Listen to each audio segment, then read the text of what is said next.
ஜனநாயகம் டிவியின் இன்றைய முக்கிய செய்திகள். 2026 தேர்தல், தமிழக வெற்றி கழகத்தின் மாஸ்டர் பிளான், அதிர வைக்கும் 5 ரகசிய வியூகங்கள். தமிழக அரசியலில் தற்போது பெரும் எதிர்பார்ப்பை ஏற்படுத்தியுள்ள தமிழக வெற்றி கழகத்தின் தலைவர் விஜய் வரும் 2026 சட்டமன்ற தேர்தலை எதிர்கொள்ள மிக தெளிவான 5 முக்கிய விஷயங்களில் கவனம் செலுத்தி வருகிறார். அந்த வியூகங்கள் என்னென்ன என்பதை விரிவாக இந்த வீடியோவில் பார்ப்போம். முதலாவது, விசில் சின்னம். பட்டி தொட்டி எங்கும் கொண்டு சேர்க்கும் பணி.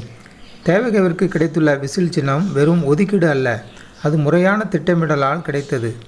தேர்தல் ஆணையத்தின் விதிமுறைப்படி 5% தொகுதிகளில் போட்டியிட்டாலே பொது சின்னம் கோரலாம் என்ற நிலையில் 234 தொகுதிகளிலும் போட்டியிடும் தேவக 6 மாதங்களுக்கு முன்பே இதற்கான பணிகளை சரியாக முடித்து சின்னத்தை பெற்றுள்ளது. இப்போது இந்த சின்னத்தை மூத்த வாக்காளர்களிடம் கொண்டு சேர்க்கும் பணியில் நிர்வாகிகள் தீவிரமாக ஈடுபட்டுள்ளனர். திமுக எதிர்ப்பு மற்றும் ஆட்சி மீதான அதிருப்தி. ஒரு சிறந்த எதிர்க்கட்சியாக தற்போதைய ஆட்சியின் குறைகளை மக்களிடம் கொண்டு செல்வதில் விஜய் உறுதியாக இருக்கிறார். சமூக வலைத்தளங்கள் மற்றும் பொதுக்கூட்டங்கள் வழியாக அரசின் நிர்வாக தவறுகளை அம்பலப்படுத்துவதன் மூலம் ஆட்சி மாற்றத்திற்கான மனநிலையை மக்களிடம் தீவிரப்படுத்துவதே இவர்களின் 2வது இலக்காக உள்ளது. தேவையற்ற விவாதங்களை தவிர்த்து இலக்கை நோக்கி மட்டும் பயணிக்க தொண்டர்களுக்கு அறிவுறுத்தப்பட்டுள்ளது. 3. தகுதியான வேட்பாளர்கள் தேர்வு.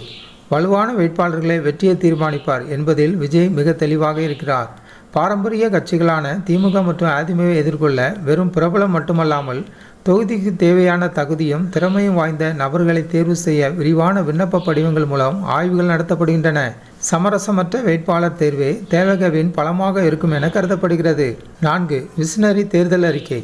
தேவகவின் தேர்தல் அறிக்கை என்பது வெறும் வாக்குறுதிகள் பட்டியல் மட்டுமல்ல, அது விஜயின் 20 ஆண்டுகால தொலைநோக்கு திட்டமாக இருக்கும் என எதிர்பார்க்கப்படுகிறது. மக்களின் உண்மையான தேவைகளை அறிந்து 5 மண்டலங்களில் நடத்தப்பட்ட ஆலோசனையின் அடிப்படையில் இது தயாரிக்கப்பட்டுள்ளது. மார்ச் இறுதியில் வெளியாக உள்ள இந்த அறிக்கை விஜயின் அரசியல் ஆளுமையை வெளிப்படுத்தும் ஒரு முக்கிய ஆவணமாக இருக்கும் என சொல்லப்படுகிறது. 5.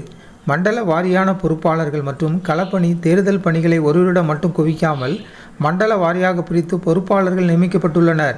பூத் கமிட்டி வேலைகள் முதல் வாக்கு எண்ணிக்கை நாள் வரை ஒவ்வொரு குழுவிற்கும் தனித்தனி இலக்குகள் நியமிக்கப்பட்டுள்ளன.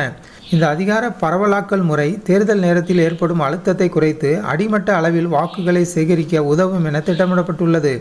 தேவையற்ற அரசியல் சர்ச்சைகளில் சிக்காமல் தனது இலக்கை நோக்கி மட்டும் நகரும் இந்த 5 முனை வியூகங்கள் 2026 அரசியல் களத்தில் மிகப்பெரிய மாற்றத்தை ஏற்படுத்தும் என அரசியல் நோக்கர்கள் கருதுகின்றனர். ஜனநாயகம் டிவி சேனலுக்கு புதியவராக இருந்தால் ஜனநாயகம் டிவி சேனலை சப்ஸ்கிரைப் பண்ணுங்கள்.